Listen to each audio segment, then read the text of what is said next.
జంతర్ మంతర్ దగ్గరన వాంగ్‌చుక్ నిరాహార దీక్ష పతాక స్థాయికి చేరింది.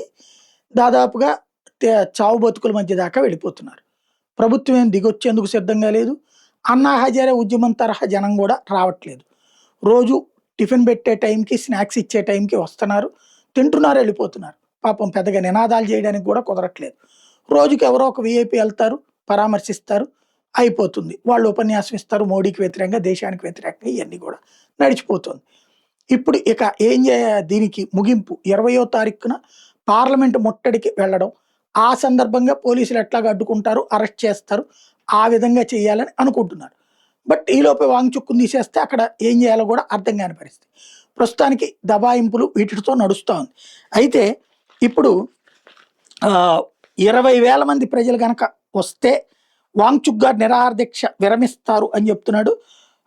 దహియా, విజేత దహియా అనేటటువంటి వాళ్ళ పార్టీకి సంబంధించినటువంటి కుర్రోడు. మరి 20,000 మంది ఇప్పుడు వెళ్తే పాపం వాంగ్‌చుక్ గారు భోంచేస్తారట. మరి వెళ్తారా లేదో ప్రజలు చూడాలి.